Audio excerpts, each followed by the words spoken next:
Mark Mordejai Pérez, de 51 años, de Rishon LeZion, fue asesinado en la ruta, en el camino a salvar a su hija, en el cruce de rutas de Saad.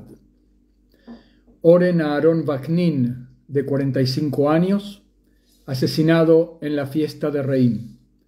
Dor Avitan, de 26 años, de Natania, asesinado también en la fiesta de Reim. Yossi Silverman, de 67 años, del kibutz Nir Oz, fue asesinado en su casa en el kibutz junto con su esposa Margit. Clemens Félix Matanga, de 22 años, de Tanzania, vino a Israel para estudiar agricultura con la ambición de ayudar a mejorar la situación económica de su familia. Fue asesinado el 7 de octubre en el kibutz Nir Oz. Bendita sea la memoria de todos ellos y también de los 1400 asesinados y de todos los caídos ya en la guerra en Gaza. Buenas noches a todos, bienvenidos a los que se van sumando. Hemos vivido un día, una jornada muy, no sé cómo llamarla, una jornada muy confusa, donde no sabemos ni cómo sentirnos. Todo lo que hablamos ayer quedó viejo prácticamente en el momento en que terminamos el vivo de ayer. Nos despedimos pensando que hoy a la mañana nos íbamos a despertar, a las 10 de la mañana iban a publicar o a dar la noticia de que empezaba el cese el fuego, no el cese el fuego, la tregua. Nos cuidamos mucho con las palabras. Esperen que quiero ver si mi teléfono está en silencio. Y lo que pasó, gente, fue lo siguiente. A las 23 horas, es decir, en el momento que nosotros terminábamos nuestro vivo, el director del Mossad, Dadi Barnea, y el alto oficial de inteligencia militar, Nitzan Alon, informaron al gobierno desde Qatar que había un problema, que no todo estaba bien cerrado, y que había algunos detalles logísticos que el Hamas no le parecían bien y que iba a haber que seguir negociando toda la noche. El acuerdo se iba a postergar por 24 horas. Esto es importante porque durante la conferencia de prensa que se daba mientras nosotros hacíamos el vivo, Netanyahu, el primer ministro israelí, hizo algunas declaraciones y algunas aseveraciones que después fueron motivo de polémica acá en Israel, como ser que nosotros vamos a aplastar al Hamas, que esto no es un cese el fuego, esto es solamente una treguita, después los vamos a hacer mierda, después los vamos a reventar, después los vamos a borrar del mapa. Y hubo mucha gente que dijo cuán oportunas son ese tipo de frases en el momento en que estás hablando de un acuerdo con ellos, en el momento en que hay rehenes en las manos de ellos, cuán oportuno es enervarlos. Aparentemente no fue esto lo que, hasta donde sabemos hoy, no fue esto lo que hizo que el Hamas retrasara. Más bien, hay incluso versiones que dicen que el Hamas a último momento intentó introducir de contrabando un nuevo apartado dentro del acuerdo, que es no solamente tregua, no solamente que Israel no hiciera volar, como se dice, drones arriba de Gaza para hacer trabajo de inteligencia, sino también que Israel tenía que salir del hospital Shifa. A todo esto fue Qatar, justamente los mediadores de Qatar, que habrían dicho: hasta acá llegamos, señores del Hamas, no rompan más los quinotos. Y entonces puso punto final y ahí puso: este es el acuerdo que está sobre la mesa, no nos movemos más de ahí. ¿Ok? Así que Después voy a ampliar un poquito este tema de los rumores, de las versiones, de los tires y aflojes y de los intentos de tirar para un lado o para el otro, o de asustar o de manipular.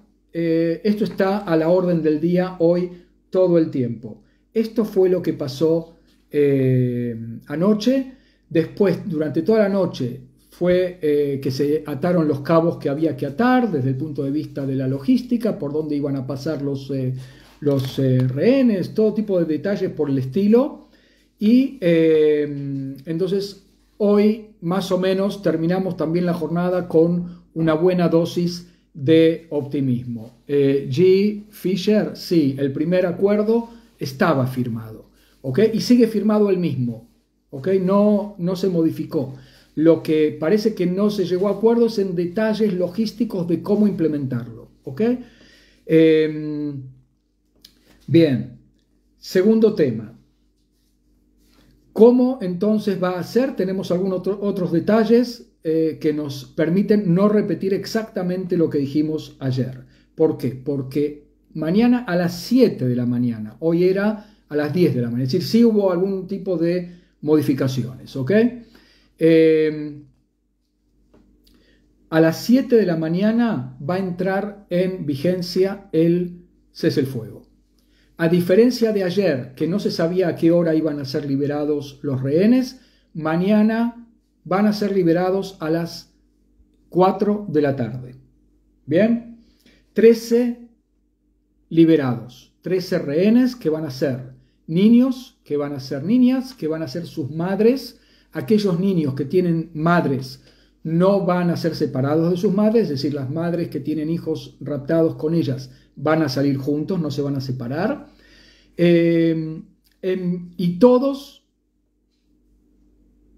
este dato no me queda claro, escuché que iban a ser del mismo kibutz, creo que no es cierto eso. De todos modos, el Hamas va a, y ahora después vamos a hablar de la Cruz Roja, el Hamas va a entregar a la Cruz Roja los 13, había un desacuerdo también con eso, los 13 liberados. El Hamas en un momento había exigido que no querían a la Cruz Roja y que querían dárselo directamente a la persona o el equipo egipcio, ¿sí? Porque esto va a ser Hamas, Cruz Roja, equipo egipcio. La Cruz Roja le va a entregar a los egipcios a los rehenes y los egipcios van a entregar, ahí se van a encontrar con un representante de Israel, de parte del ejército de Israel. A cambio de esto, y esto incluye que 50 rehenes en total en los 4 días de tregua, a cambio de ellos, Israel, a cambio de cada uno de los 13 de mañana, por ejemplo, mañana va a liberar a 39 presos palestinos acusados o condenados por delitos de terrorismo. Y esto es importante, ¿ok? Rehenes civiles inocentes israelíes por terroristas palestinos que no han sido condenados por asesinato, sino como máximo por intento de asesinato. Gente que realmente se acercó con cuchillos a personas, ya sea soldados israelíes o civiles israelíes, e intentó matarlos y no pudo, o que tiraron piedras o lo que sea. Los menores que van a estar dentro de ese número son adolescentes, no son chicos chiquitos, ¿ok? No hay chicos chiquitos presos en las cárceles israelíes, hay chicos, si no me equivoco, el menor tendrá 12 años, 14 años y así, ¿ok? Esos van a ser los 39. Y sí, los drones van a dejar de volar por Gaza mañana durante esas horas, de 7 de la mañana a 16 horas. ¿De acuerdo? ¿Cómo va a seguir el proceso? Entonces, tenemos a un representante del ejército de Israel que se va a encontrar, va a tener este primer encuentro, contacto con los rehenes liberados. Ya dijimos que los soldados recibieron una instrucción, una capacitación de cómo encontrarse con ellos. En esta etapa, un solo representante del ejército se va a encontrar con ellos, se van a subir a un micro, o sea, un autobús o un helicóptero y van a hacer, desde el paso de Rafah, donde se encuentra con el representante egipcio y después con el representante israelí, van a viajar a la base de Hatzerim, que es una base de la Fuerza Aérea, ¿ok? Y ahí van a tener una primera llamada telefónica con sus familias. De ahí, de Hatzerim, van a ser trasladados por helicóptero o por autobús a 5 hospitales de todo Israel.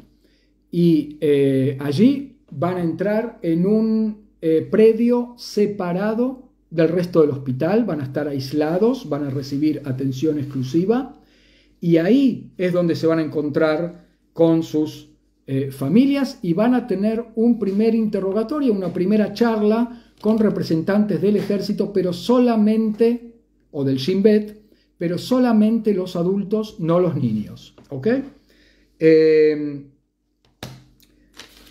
Una cosa importante acá que me anoté, se les va a recomendar a los liberados y también a sus familias no dar entrevistas. ¿Por qué? Porque se está aprendiendo lecciones del pasado de personas que fueron liberadas, dieron entrevistas y transmitieron datos no del todo convenientes. Acá lo que sí ocurre es que no se les puede, por un tema de democracia y libertad de expresión, no se les puede impedir del todo. Y por eso esta cosa se les va a recomendar que no den entrevistas, por un tema también de que no del todo saben cuántas son las informaciones que pueden dar de lo que les pasó en cautiverio y qué informaciones no pueden dar o no conviene dar desde un punto de vista de la seguridad, para no poner en peligro fuerzas del ejército, para no poner en peligro a otros rehenes. ¿Ok? De eso se trata un poquito esta cosa de mejor no dar entrevistas. Lo que pasa es que, ok, no va a dar entrevista el padre, la madre, el hermano, la hermana de los liberados. ¿Qué pasa con la tía? ¿Qué pasa con un primo más lejano? Que de repente en el seno de la familia se pueden llegar a enterar de cosas. A ellos también habría que darles una capacitación y entonces la pregunta es ¿dónde pones el límite? ¿Sí? Pero los liberados y sus familias cercanas van a ser instruidos para o no dar entrevistas o dar entrevistas diciendo esto sí, esto no, y que no hablen tampoco con parientes más lejanos de estas mismas cosas. Es decir, lo mismo que no diríamos ante la prensa, no digamos por ahora, por lo menos hasta el final de la guerra, a otras personas tampoco. La lista de los de mañana, esto también es un cambio con ayer, ya fue entregada, es decir, se reunió a representantes de todos los familiares y se les dijo a quiénes sí van a ser liberados y también quiénes no van a ser liberados en esta primera cuota de mañana. Todos los familiares saben quiénes entran en la categoría, quiénes entran en los criterios para ser liberados en estos 4 días. Los que van a ser liberados mañana lo saben solamente las familias íntimas de los que van a ser liberados mañana. Y por lo tanto, imagínense ustedes los que no van a ser liberados mañana. Imagínense ustedes los que no entran del todo en el criterio. Hablábamos ayer de padres de secuestrados, chicos de 20 años, chicos de 25 años, chicos de 22 años, chicos de 30, 35 años, no importa, ¿sí? ¿Cómo se están sintiendo en este momento? Todos están diciendo solidaridad con los que van a ser liberados, los chicos tienen que ser liberados, los familiares de los que sí entran en el criterio e incluso los que van a ser liberados mañana, según lo que está planeado, o lo que está anunciado, o lo que está prometido, ya dijeron todos que vamos a necesitar algunos días, algún par de semanas para estar en el seno de la familia, para reconstruirnos, para recuperarnos un poco, para que nuestros seres queridos que fueron liberados se recuperen, pero no estamos abandonando la lucha. Nosotros vamos a volver a la plaza, vamos a volver a las manifestaciones, vamos a volver a las campañas. De eso no cabe duda, porque hemos formado todos los familiares de los 239 secuestrados, hemos formado una nueva familia y no la vamos a abandonar. Esto es muy importante, ¿no? Mientras tanto, Abigail, ya la hemos nombrado mucho, ya hemos visto muchas fotos. El que no vio las fotos de Abigail, una nena de 3 años, que de nuevo les recuerdo, Abihai Brodetz, esposo de la mamá, de una mamá, y sus 3 hijos, fueron secuestrados. ¿De qué manera? Ellos estaban en el cuarto blindado en su casa en el Kibbutz Kfar Aza. Yo lo pude entrevistar junto con el equipo de televisión de Brasil a Abihai Brodetz, y él había dicho, bueno, ustedes quédense adentro del cuarto blindado. Sale y se la encuentra a la nena Abigail de 3 años caminando bañada en sangre por la callecita del kibutz. La agarra, entendió que la sangre no era de ella, la agarra, la mete adentro del cuarto blindado junto con su propia familia, les dice, ténganla a Abigail, voy a ver qué pasa con los padres. Se encuentra con los cadáveres de los padres, entiende que Abigail no tiene papá y mamá más.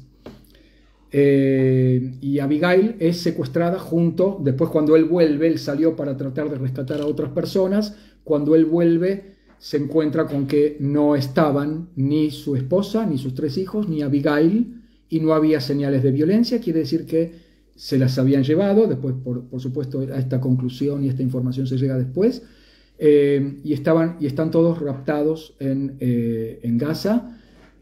Ojalá que sean liberados todos ellos en estos 4 días, ojalá mañana. Mañana es el cumpleaños de Abigail, va a cumplir 4 años en cautiverio, y quizás a las 4 de la tarde ella sea una de las que salgan. Así que imagínense, Abigail todavía no sabe que perdió a sus papás. Otro drama es el de Varda Goldstein, de Kfar Aza también. Su hijo Nadav fue asesinado, y su hija, junto con su hijo Nadav, perdón, estoy un poco ordenando los nombres. Nadav, su hijo, fue asesinado. También con Varda pudimos hablar en la plaza de Tel Aviv. Su hijo Nadav entonces fue asesinado. Su nuera, también su nieta mayor, que se llama, tenía acá el nombre, no importa, bueno, sí importa, también fue asesinada, la nieta mayor de 19 años, junto con Nadav, su hijo. Sus otros 3 nietos, que son Agam, de 17 años, Gal, de 12 años, y Tal, de 10 años, fueron secuestrados con su mamá Gen. Ellos también están en los criterios para ser liberados mañana o en los próximos 3 días. Y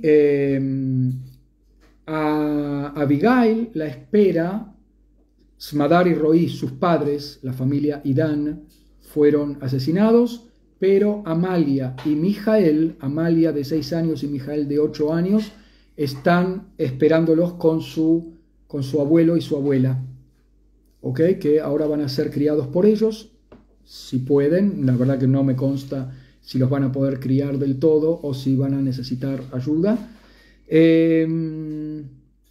Imagínense ustedes, en toda esta jornada que pasamos sin que se concretara el acuerdo, sin que comenzara la implementación del acuerdo, cómo están estas familias, con una mezcla de nervios, de tristeza, de esperanza, de incertidumbre. De nuevo decimos, la incertidumbre es, yo creo, el arma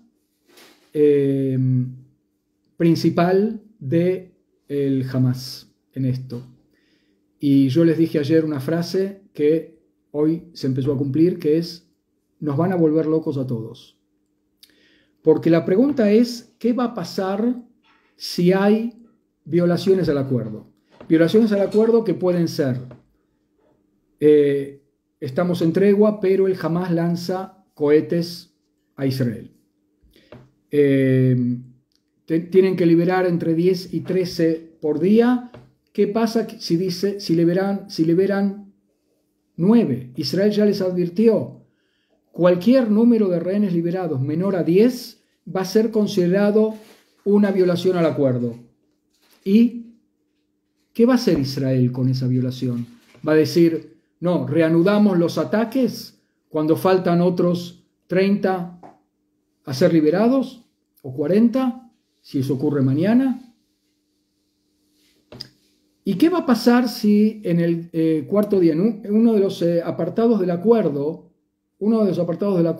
es que si el Hamás dice, tenemos otros 10, después de los 50 o 53, Israel va a considerar otro día de tregua.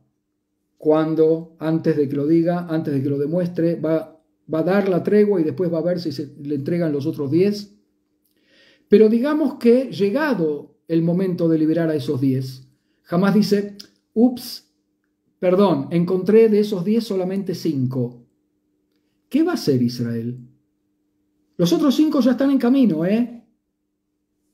No, esperen con acusarnos de violación del acuerdo. Ya vienen en camino los otros 5 y al día siguiente, bueno, Israel considera, también los cataríes y también los egipcios, que estos 50, con los días agregados a la tregua y las subsiguientes cuotas de 10 rehenes liberados por día adicionales, se puede llegar a 80 rehenes adicionales. ¿Podemos confiar? Mi respuesta es que no. Mi respuesta es que el Hamás va a hacer todo lo posible para que esta tregua sea el final de la guerra. No por nada también Qatar, que está haciendo un buen trabajo de mediación porque tiene herramientas para presionar al Hamás para que se deje de hinchar y que firme y que no haya más exigencias para este acuerdo. Sin embargo, el vocero de la Cancillería de Qatar dijo ayer a la noche, bueno, se inicia la tregua mañana y esperamos que sea definitiva. No, una tregua que no es seguida después de estos 4 días, después de estos 7 días como mucho. Si no se reanuda la lucha que falta todavía liquidar al Hamás en el centro y en el sur de la Franja de Gaza, es una derrota, porque va a ser exactamente igual que los operativos de 2009, 2012, 2014, 2021, pero un poquito más fuerte y con secuestrados todavía dentro de la Franja de Gaza. Porque la sensación, por lo menos esta es una opinión mía, es que hasta último momento y más allá también, el Hamás se va a quedar con secuestrados para seguir teniendo palanca de negociación. Para seguir teniendo, hay una palabra muy buena en inglés, que ahora, leverage, para tener una ventaja en la negociación, tener lo que ofrecer todavía. ¿Okay? Esto es lo que a mí me parece que va a pasar, es decir, una dinámica se inicia mañana con todo lo felices que podemos estar, por lo menos parcialmente, de que los niños están volviendo a casa. Si se cumple, si el escenario más optimista, estamos entrando en una dinámica dictada por el Hamás. Otra vez, digamos, no sería la primera vez. ¿Ok? De todos modos, sigo dando información. Es decir, acá está 160 a 190 rehenes todavía se están quedando atrás. Aún si los 53 son liberados en esta tregua de 4 días. Estamos hablando de los papás, varones de estos mismos chicos, se quedan atrás los que lo tienen. Mujeres que no son madres.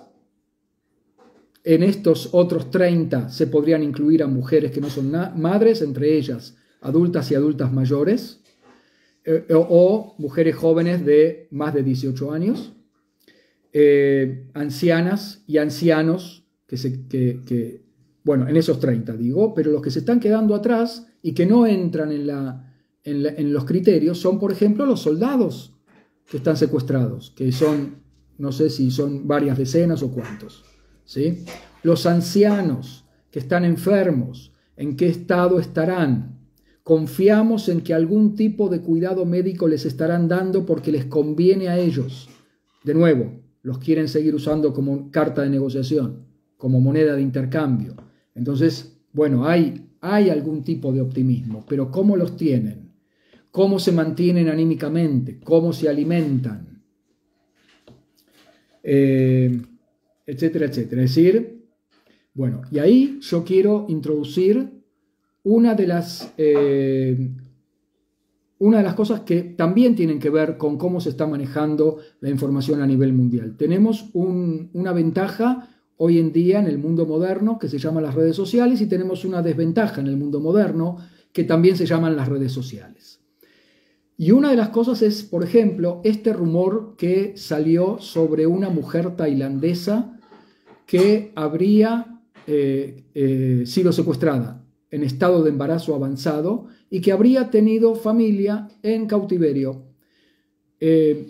Salen los documentos oficiales del gobierno de Tailandia, salen los documentos oficiales, no me acuerdo ya de qué organizaciones, incluso organizaciones israelíes que tratan el tema de los derechos de los tailandeses y de todos los trabajadores extranjeros en Israel, y dicen, no hay datos, sabemos que una sola mujer tailandesa, tenemos datos de una sola mujer tailandesa que fue raptada junto con todos los demás, pero no tenemos información de que haya estado embarazada, a menos que estuviera embarazada, pero que no se notara todavía. Por lo tanto, no es un embarazo, si es que existe el embarazo, no es un embarazo avanzado, y mucho menos que ya tuvo familia en cautiverio. ¿Por qué es importante esto? Porque el rumor llegó a tener tanta fuerza incluso que la primera dama israelí, o sea, Sara Netanyahu, le manda una carta a Jill Biden, su par norteamericana, la esposa de Joe Biden, hablándole de una mujer que habría tenido, y dándolo por hecho, que ya los rehenes no son 238, sino que son 239, o que no son 239, sino que son 240. ¿Ok?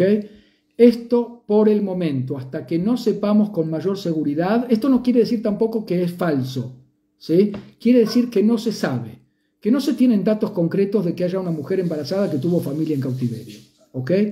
Segundo tema, la Cruz Roja, pero la Cruz Roja la voy a dejar para el final, ¿ok? Más información dura del tema de la guerra y ya los invito, como ya están haciendo algunos, a dejar sus preguntas abajo de la pantallita donde dice el signo de pregunta, o si están con ordenador, con computadora, entiendo que no hay ese signito y por lo tanto lo pueden escribir en el chat. Yo después lo voy a tratar de encontrar. Hasta ahora no me salió tan mal. ¿Qué va a pasar con las tropas adentro del ejército, de la Franja de Gaza? Primero, las tropas durante esta tregua van a seguir adentro de la Franja de Gaza. Hasta entonces, hasta mañana a las 7 de la mañana, continúan los combates, continúa la destrucción de túneles, continúa el descubrimiento de túneles abajo del Hospital Shifa. Entre tanto, fue arrestado el director del Hospital Shifa y se lo está interrogando. Quiere decir que él se estaba tratando de escapar y lo atrapan porque seguramente tiene muchísima información. No importa si él es culpable o cómplice o obligado, o sea, si era rehén y víctima del Hamas. Entre nos, difícil pensar que él era del todo víctima. Es muy difícil en la era Hamas, que se inicia en el 2007, con el golpe de Estado que dio el Hamas, es muy difícil tener trabajo en la Franja de Gaza y mucho menos ser director de un hospital si no tenés el carnet de membresía del Hamas. ¿Ok? Y por lo tanto, esta cosa de el director del hospital Shifa, cuando todavía hay operativo israelí en Shifa y cuando todavía, hasta donde yo me enteré, sigue habiendo algún mínimo personal del hospital adentro, que el director del hospital se intente fugar hacia el sur de la Franja de Gaza, bueno, a mí me parece sospechoso. Y entonces al ejército también lo arrestan y lo tienen detenido en este momento y lo están interrogando acerca de posiblemente todo, posiblemente la dinámica de trabajo entre el personal del hospital Shifa y la organización terrorista Hamas, que usó ya probadísimo el hospital y muchos otros hospitales también como cuarteles y como escudos humanos civiles, bajo la tesis de que Israel no los va a perseguir allí. ¿Ok? Bueno, por suerte, en este momento queda demostrado también que se equivocaron, que Israel sí los está persiguiendo allí. Siguiendo con cómo va a ser a nivel militar el tema de la tregua, hubo y va a haber hasta mañana ataques también aéreos en la zona sur, que empieza a haber por cuentagotas bombardeos del ejército israelí, de la Fuerza Aérea, en el sur, en la ciudad de Jan Yunes especialmente, y fueron en Rafah, en Rafah, en la ciudad sur de la Franja de Gaza, y en distintos choques en la ciudad de Gaza, volviendo a la ciudad de Gaza, se abatieron a 140 terroristas del Hamas.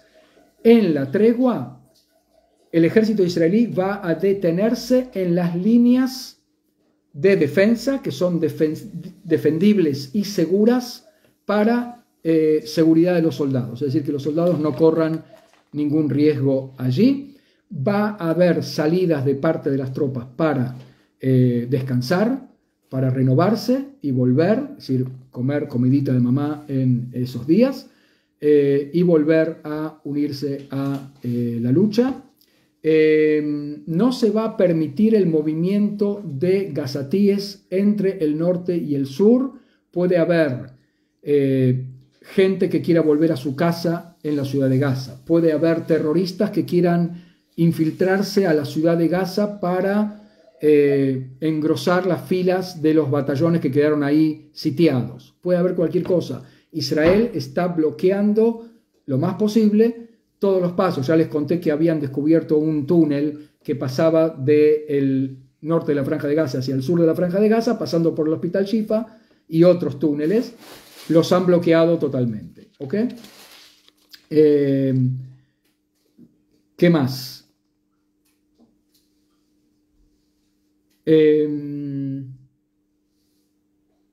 Y el ejército israelí está preparado y va a estar preparándose durante todos estos 4 días para reanudar la lucha. Entre nos, yo me permito acá expresar mi temor que el Hamas y el vocero de la Cancillería de Qatar tengan razón cuando dicen que puede llegar a ser un cese el fuego esta tregua. Sinceramente espero equivocarme. El ejército de Israel y el gobierno de Israel están totalmente decididos a que después de esta tregua se reanuda la lucha. ¿Qué va a hacer el Hamas para impedirlo? No sé, pero va a hacer para impedirlo. Una, ya dije, chantajear emocionalmente con este tema de voy a liberar más rehenes, también después de los 80. ¿Ok? Así que vamos a ver con qué sorpresas nos va a convidar el Hamas. ¿Bien? El ejército igual sabe que hay manipulaciones en camino, así que bueno, espero que se preparen bien para ello. Ya advirtieron, ya decidieron, durante la tregua pasa algo raro donde Hezbollah en el norte, los chiitas pro-iraníes, dicen que también por solidaridad, para demostrar también que ellos son una fuerza de ayuda al Hamas y no son un sistema aparte del Hamas, un sistema, o sea, un frente separado de lo que pasa en Gaza, ellos también se van a plegar a al cese el fuego o a la tregua que empieza mañana.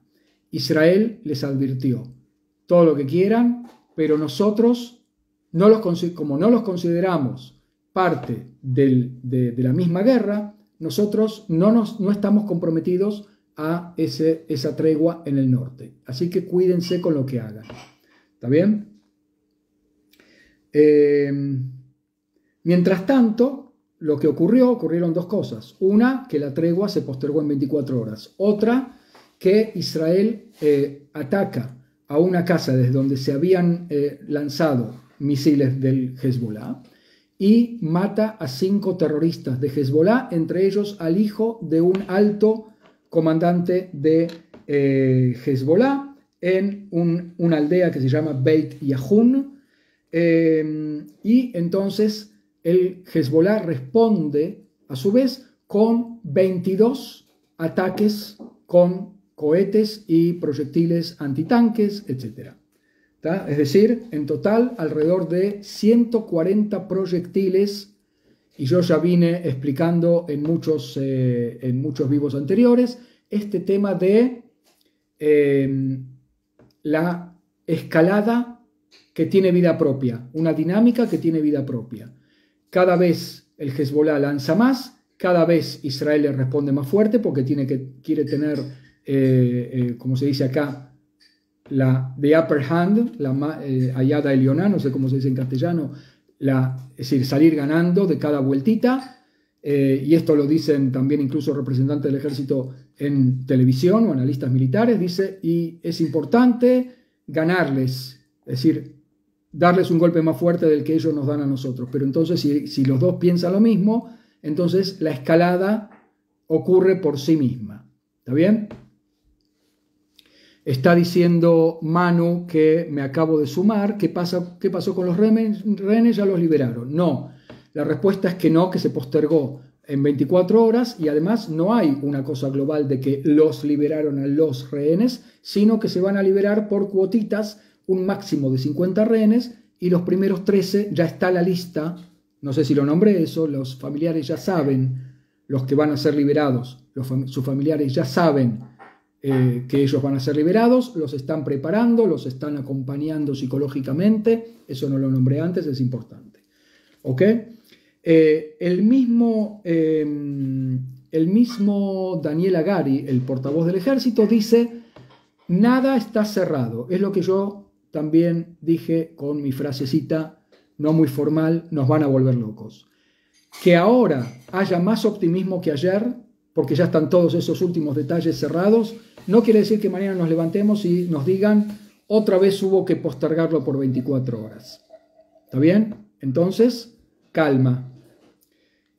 Calma y de verdad, no nos creamos nada hasta que sean liberados los primeros 13 rehenes. Ahí podemos festejar con esta sensación de optimismo. Bueno, por lo menos del lado del Hamas hay alguien que se está comportando con alguna cuota mayor que siempre de racionalidad, pero dice Daniel Hagari, acordémonos que el Hamas es una organización cruel y sin piedad. El Hamas va a intentar aprovechar los días de la tregua, dice, para hacer terrorismo psicológico y por lo tanto, y esto yo se los digo también a ustedes, tanto en Israel como en el exterior, no engancharse con todo tipo de rumores que salen en las redes. ¿Está bien? Y no las repitan, ni siquiera como pregunta, che, ¿es cierto que tal cosa? Publicado en Twitter o en Instagram. ¿Por qué? Porque eso ya empieza a rodar como rumor. Es una lástima. ¿Ok? Y dijo Daniel Hagari, este es el principio del proceso para liberar a todos los rehenes y no el final. Ojalá. ¿Qué más? Esto ya lo comenté. Esto ya lo comenté. Bueno, temas separados. Antes de pasar a un tema separado. Antes de pasar a las preguntas.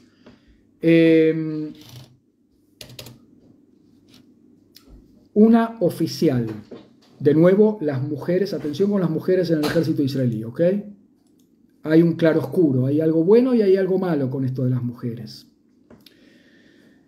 De la unidad 8200 de la inteligencia militar. La unidad 8200, es decir, si ustedes tienen un primito en Israel que les dice, fui enrolado en la 8200, mírenlo con respeto, porque es un genio tecnológico de la inteligencia militar israelí.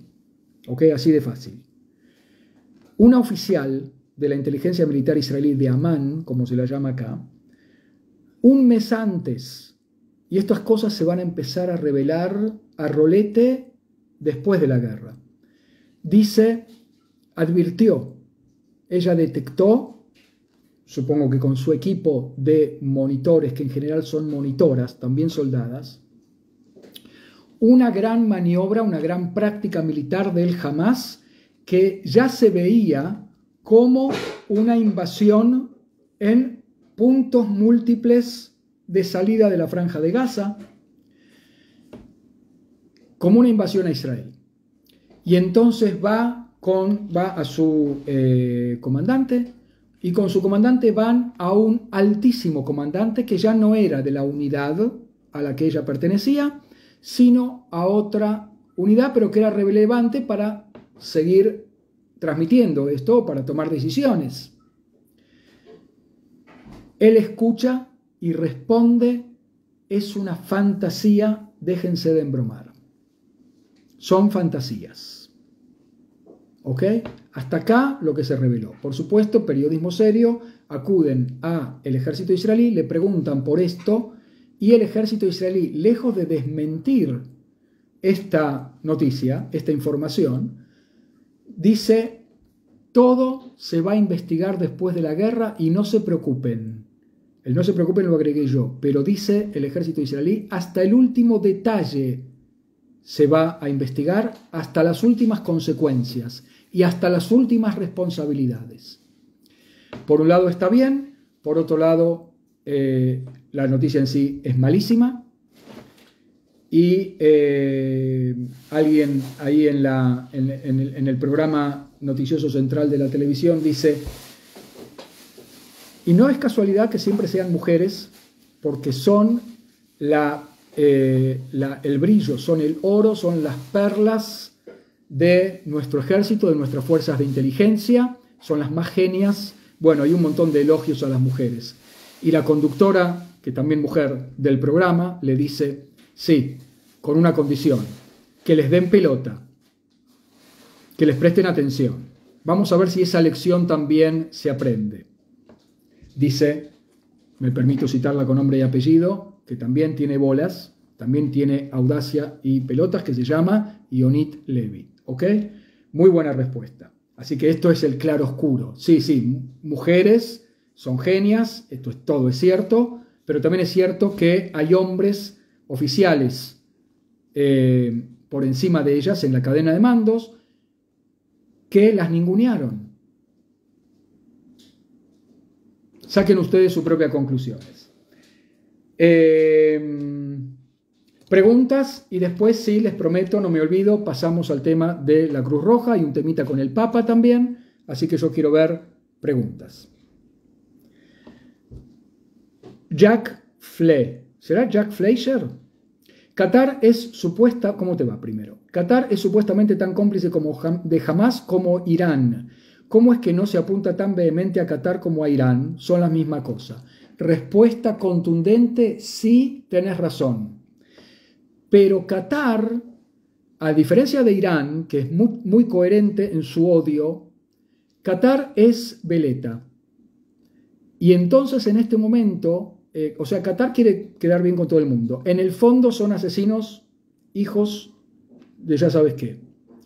Pero al mismo tiempo son un país que, al mismo tiempo que financia a Hamas, también organiza un mundial de fútbol, o sea, quiere quedar bien con Occidente, financia al Barcelona, hoy en día ya no sé a quién, ¿sí? Y en este momento está mediando con, esperamos, mañana lo sabremos, con una cuota de eficacia por el tema de los rehenes. Y por lo tanto hay que darle changüí, o por lo menos hay que darle crédito, o por lo menos no atacarlos ahora. Ya hay muchos en el sistema de defensa de Israel que llaman a lo que estás llamando vos, que es hacerles pagar el precio también a los cataríes. Entre otras cosas, dicen, Israel puede, tiene las tecnologías, tiene la capacidad para hacerle una guerra cibernética a Qatar y arruinarle del todo su economía. ¿Está bien? Gisela Fishman, ¿cómo estás? ¿Cómo es que Israel no sabe nada de los secuestrados? ¿Cuántos estarán vivos? No se sabe. De verdad no se sabe.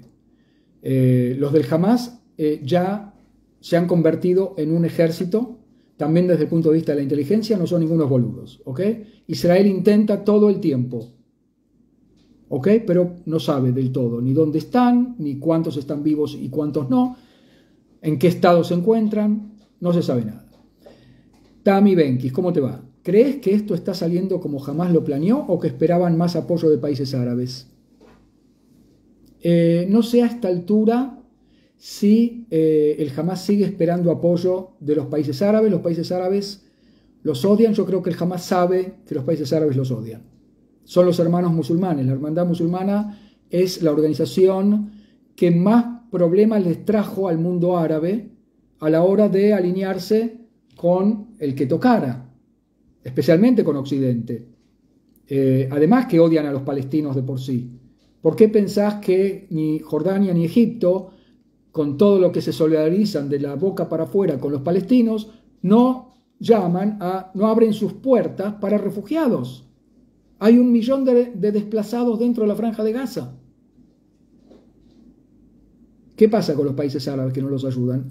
Perdón, Emiratos Árabes Unidos mandó un hospital de campaña y está financiando 3 plantas desalinizadoras de agua. Aplausos para Emiratos, aplausos. ¿Sí? Egipto también está siendo un factor muy importante en la mediación por la liberación de rehenes, como lo fue siempre. Aplausos. Y nada más. Gabriela Chaufán. Hola Marcelo, ¿cómo estás? ¿Sabes algo sobre la muerte de la señora de 77 años secuestrada? No. No, a menos que te refieras a la que encontraron, a la que ya se encontraron los restos. De otra señora yo la verdad que no sé. Judith, es la oportunidad perfecta para que los altos rangos huyan de Gaza y se organicen. Si Israel va a hacer todo lo posible por evitarlo, no sabemos si va a ser suficiente. Manu, hola de nuevo. Hola Marce, ya sé, ya está contestado. El tema de los rehenes. Mónica, ¿cómo te va? ¿Fue Israel el que propuso el intercambio o también lo pidió el Hamas? Fue una dinámica mutua. Por supuesto que Israel todo el tiempo está reclamando y el Hamas en algún momento, presionado por el hecho de que Israel lo ponía contra las cuerdas, con su reacción militar desproporcionada y contundente,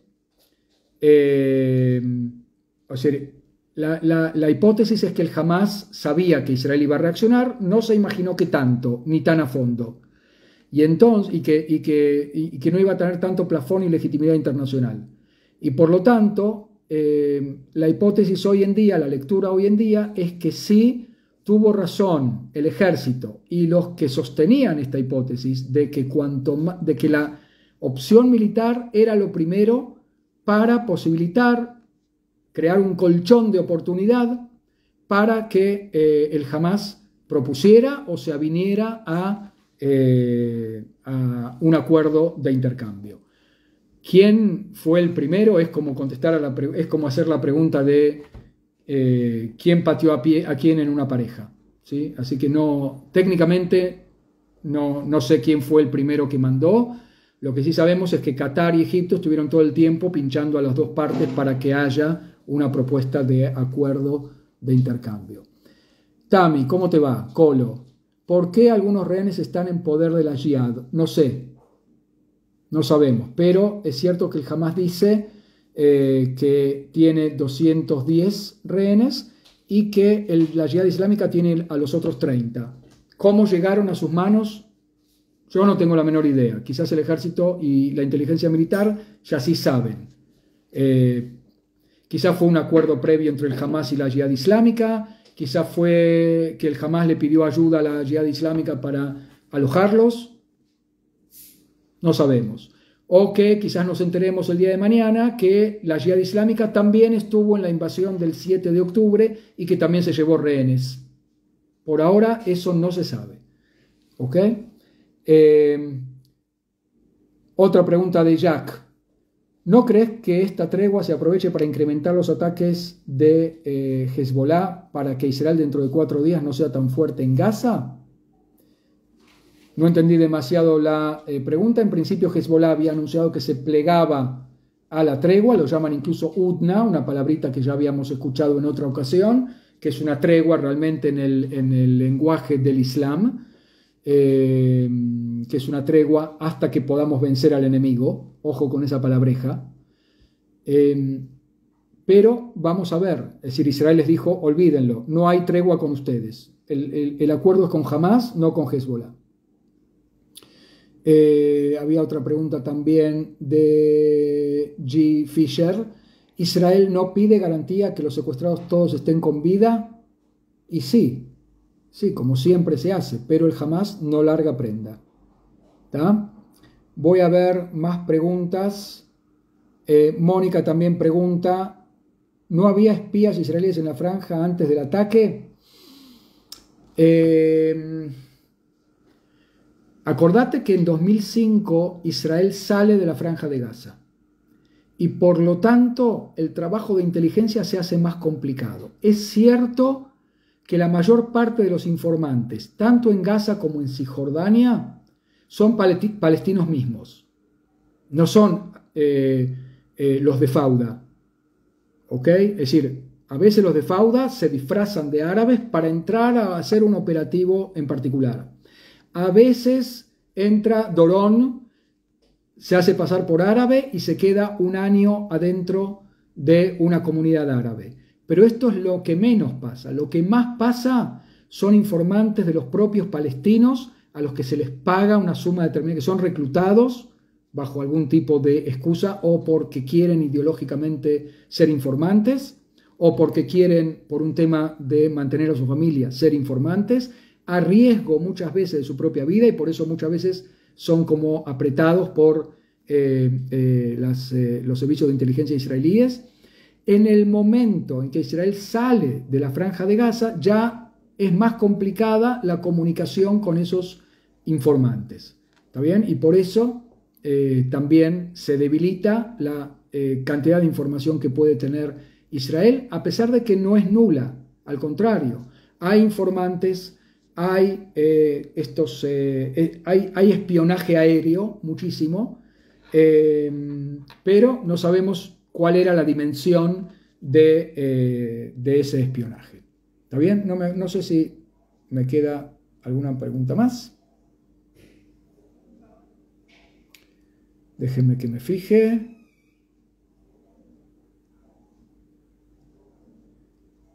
Con una de las preguntas tenía que ver el tema de la Cruz Roja. Hoy un poco me reconcilié con la Cruz Roja, con pinzas, ¿no? Hoy entrevistaron en la radio a una persona que está, no sé si especializada en la Cruz Roja o que es el que está en contacto con la Cruz Roja de parte de Israel, y decía lo siguiente: hay dos acusaciones contra la Cruz Roja. Una es que no visita a los rehenes y la otra es que no declara al Hamas organización terrorista. Empecemos por la segunda. La Cruz Roja contesta esta persona habló con la, no sé si se llama presidenta o la titular de la Cruz Roja. Y la titular de la Cruz Roja le decía, miren, eso es una cuestión política que queda a cargo de los gobiernos. Reclámenle a los gobiernos declarar al Hamas terrorista, aprieten a la ONU para que declare al Hamas como organización terrorista. Nosotros somos una organización humanitaria que en esas cosas no nos metemos, y no nos metemos a propósito para el bien de las personas con las que tenemos que encontrarnos y amparar. Porque imagínense que nosotros declaramos a el Hamas como organización terrorista. ¿En qué va a favorecer eso nuestra posibilidad de encontrarnos ahora con los rehenes israelíes? ¿Qué quieren? ¿Que le mojemos la oreja también a Yahya Sinwar? Y ahí yo dije, ok, es un argumento de peso, ¿no? Y aparte, ¿qué me importa a mí que la Cruz Roja, por qué me es importante a mí que la Cruz Roja declare al Hamas como organización terrorista? Segundo punto, la Cruz Roja no visitó hasta ahora a los rehenes. Este es un reclamo permanente de Israel. Es más, ayer en la conferencia de prensa, Benjamin Netanyahu, primer ministro de Israel, dice claramente: la visita de la Cruz Roja a los secuestrados es parte del acuerdo. Lo que pasó fue que Israel mandó este último borrador del acuerdo con los reclamos, entre ellos este reclamo de la visita de la Cruz Roja a los rehenes que se van a quedar. El Hamas dio el visto bueno a este último borrador. Ya dijimos que era una señal de cuán presionado está el Hamas y cuánto interés tiene y cuánto apuro tiene en largar este acuerdo que se implemente de una vez. Y horas después dijeron: uy, no leímos esa parte, uy, se nos escapó, no nos dimos cuenta bien de lo que nos estaban diciendo. Nosotros no estamos de acuerdo con que la Cruz Roja entre a ver a los rehenes. Y sin embargo, no reclamaron modificar el acuerdo, es decir, que siguen con el mismo acuerdo. Eso es lo que a muchos en Israel les da el optimismo de que el Hamas realmente está en la lona y que quiere implementar y que comience mañana la tregua. El interés máximo del Hamas no son los terroristas palestinos a ser liberados, sino el tiempo que gana con esto de 4 días, para ellos valiosísimo como el aire que respiran. ¿Qué dice la Cruz Roja? Miren, nosotros no podemos visitar a los rehenes a menos que las dos partes quieran. Si el Hamas no nos da permiso para entrar a verlos, no los vamos a poder ver. ¿Y cuál es la hipótesis de por qué el Hamas, no sé si es hipótesis o algo que el Hamas ya dijo, de por qué no quiere que la Cruz Roja entre a ver a los rehenes? Si la Cruz Roja entra a ver a los rehenes, nosotros no creemos ni tememos. Nosotros sabemos que Israel se va a enterar dónde están los rehenes. Y eso es lo que queremos evitar. Van a mandar a algún enfermero disfrazado algún agente secreto disfrazado de enfermero de la Cruz Roja. Van a mandar a los drones y van a seguir a los de la Cruz Roja a ver a dónde van. Entre nosotros es un argumento de peso también. Israel le puede decir: ok, te doy garantías de que eso no va a pasar. Ni yo le creo al ejército israelí, a la inteligencia israelí, de que no van a intentar, porque sería, aparte, tonto no hacerlo. ¿Sí? Aparentemente, en este conflicto, es decir, no es la primera vez que la Cruz Roja visita rehenes en otros conflictos.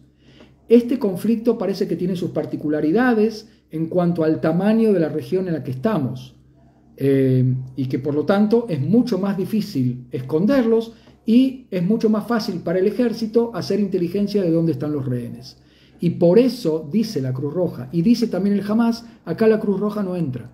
Y la Cruz Roja dice, si el Hamas no me deja, en la Cruz Roja, a ver si nos entendemos, y insistió esta titular de la Cruz Roja, no somos una organización combatiente, no tenemos poder de fuego para imponerle al Hamas dejarnos ver a los rehenes.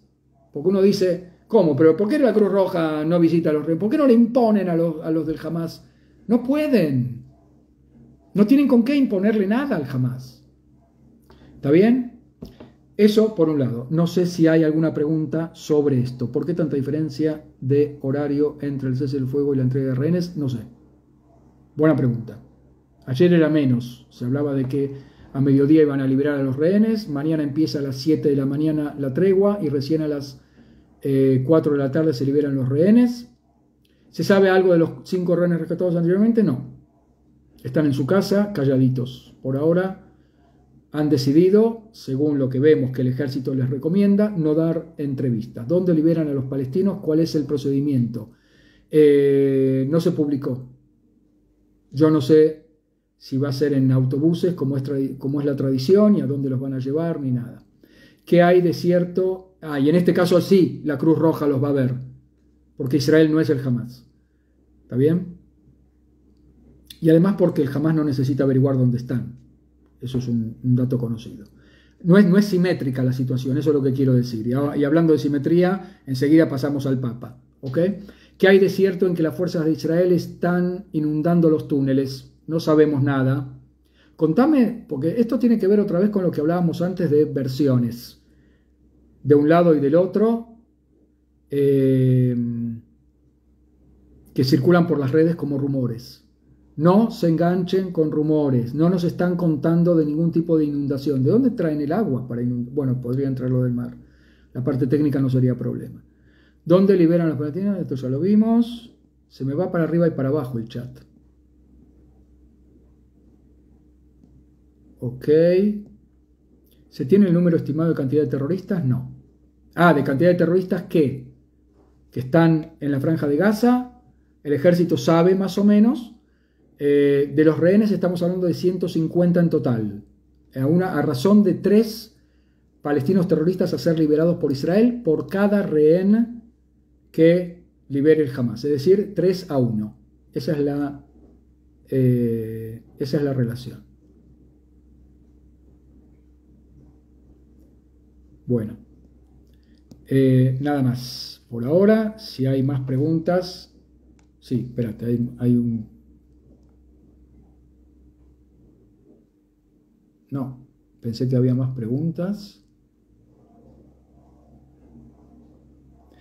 Yo creo que entonces, sí, Gabriela, creo que entonces por ahora la Cruz Roja, yo no creo que llegue a ver a los rehenes, a pesar de que está en el acuerdo. ¿Qué va a hacer Israel con esta semi-violación? Porque jamás por un lado no pidió modificar el acuerdo, por otro lado dijo que no iba a dejar entrar a la Cruz Roja, ya lo dijo de antemano, y el acuerdo sigue adelante. Y a mí me parece que está bien que así sea. De todos modos, yo iba a hablar también del tema del Papa. Me encontré, esperen que lo tenía puesto acá en Instagram para comentarlo, con un post de Instagram, hay que citar bien la fuente, de Radio Mitre de la Argentina, donde dice lo siguiente: este miércoles el Papa Francisco recibió, esto es de la semana pasada, quiere decir, ¿no es cierto? ¿En qué día estamos? Hoy es... no, ayer. Hoy es jueves. El Papa Francisco recibió en el Vaticano a familiares de rehenes israelíes y palestinos víctimas de un conflicto al que caracterizó como terrorismo, no guerra. En este sentido, el máximo pontífice explicó: esta mañana recibí a 2 delegaciones, una de israelíes que tienen familiares como rehenes en Gaza y otra de palestinos que tienen familiares prisioneros en Israel. Ya empezamos mal. Sufren tanto los familiares. Escuché cómo sufren los dos. Las guerras hacen esto, pero hemos ido más allá. Esto no es una guerra, es terrorismo, denunció Bergoglio. Yo quiero decirle al sumo pontífice, y yo en mis paseos con cristianos, cuando era y voy a ser guía turístico, les digo, no me toquen al Papa Francisco porque es nuestro Papa, es el Papa argentino. ¿Ok? y lo sigo pensando, todo el cariño al Papa Francisco, pero mal,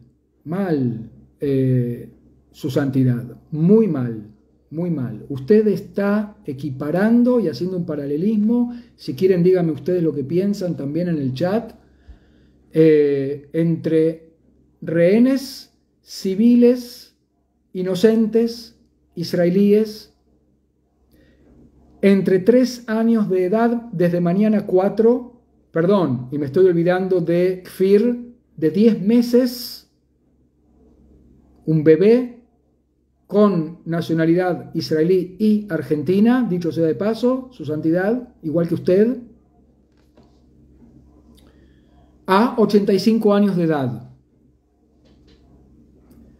Está comparando entre eso, gente raptada, en medio de un acto terrorista que no se había visto desde la Segunda Guerra Mundial, con violaciones, descuartizamientos, quemando vivo gente, tirando granadas adentro de casas llenas de chicos, violando mujeres. Vamos a volver sobre el tema de las organizaciones feministas del mundo que están calladas. No lo escuché denunciar esto. Yo, la verdad que por ahí me lo perdí. Díganme ustedes. Si me perdí una denuncia que no tenga peros. Porque esta denuncia tiene peros, su santidad. Esta denuncia dice, sí, está mal, es terrorismo lo que hizo el Hamas, pero del otro lado también. ¿Está llamando terrorismo a la respuesta israelí? ¿Está llamando civiles inocentes también a los presos? Los está llamando prisioneros. No son prisioneros de guerra. Son presos palestinos por haber cometido actos terroristas. Esto tiene que quedar claro. Estas cosas hay que aclararlas. Hay que aclarárselas al sumo pontífice. Difundan. No sé, o háblenlo ustedes también. Háblenlo con los que tienen contacto. Háblenlo con la Iglesia Católica en sus países. Su santidad está equivocado. No le adjudico mala intención. También es un señor mayor que intenta que haya paz. Eso es todo lo que le interesa. ¿Los familiares de los terroristas sufren? Sí. Sí, seguramente. No creo. No digo nada más. Sufren. Pero no así los terroristas que están en la cárcel. No me puedo compadecer de personas que salieron con cuchillo a matar civiles inocentes. Con los chicos adolescentes que van a ser liberados y un poco más, porque a eso les lavaron el cerebro. Yo creo que a todos los palestinos les lavaron el cerebro, en mayor o en menor medida.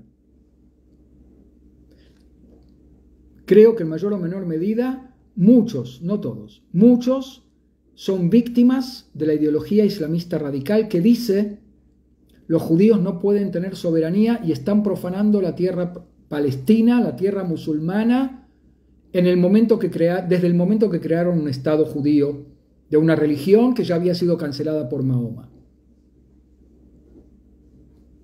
Eso es lavado de cerebro.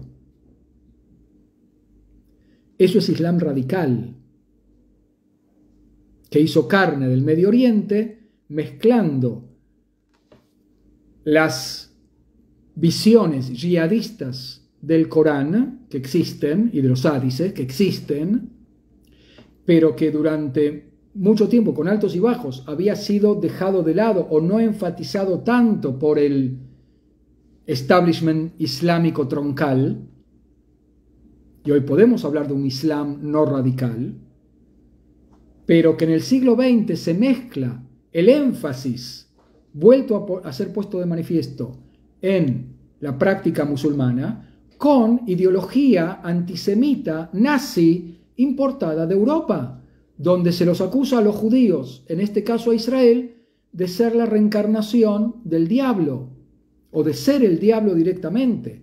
En el Islam En el profeta Mahoma esto no existía. El profeta Mahoma nunca pensó que los judíos querían apoderarse del mundo, ni que querían profanar la tierra sagrada, ni que eran una fuerza superior diabólica. Al contrario, en el relato coránico, él mata judíos porque les puede. Él no los considera una fuerza superior, como si el catolicismo europeo, por lo menos oficialmente hasta 1965, el Concilio Vaticano II. Esto lo vamos a ampliar en otro momento, si quieren y piden, vamos a volver sobre estos temas que son interesantes y que son fundamentales de por sí. Entender la historia de las ideologías y de las ideologías antisemitas, que tienen su origen en Europa, en la Europa católica, y que se hacen carne en el Medio Oriente recién en el siglo XX, no antes. Pero se hacen carne haciendo un cóctel muy explosivo entre Islam radical y nazismo. O sea, el Islam radical consiste en yihadismo junto con nazismo. Y por eso hay muchos que directamente lo llaman nazi o islamonazis o algo por el estilo, una sola palabra. Hay algo de verdad en la composición ideológica y el que quiere puede leer el acta fundacional del Hamas y ahí lo va a encontrar, donde citan, por ejemplo, a los protocolos de los sabios de Sion como si fuera un libro cierto. Quizás vamos a hablar también de eso, que es un libro apócrifo, es un libro falso, como prueba de que tenemos razón cuando decimos que los judíos se quieren apoderar del mundo, y empezando por Israel. Israel como Estado es la prueba de que los protocolos de los sabios de Sion tienen razón. Citado por un grupo islámico. ¿Qué tiene que ver? Bueno, tiene mucho que ver, porque es islamismo con nazismo. Y la vamos a dejar acá porque es tarde. Muchísimas gracias a todos. Nos vemos mañana a las 10 de la noche en Instagram, @KisiMarcelo, a las 5 de la tarde, hora de Argentina, y hagan la cuenta en los demás países, 22 horas de Israel. Muchísimas gracias.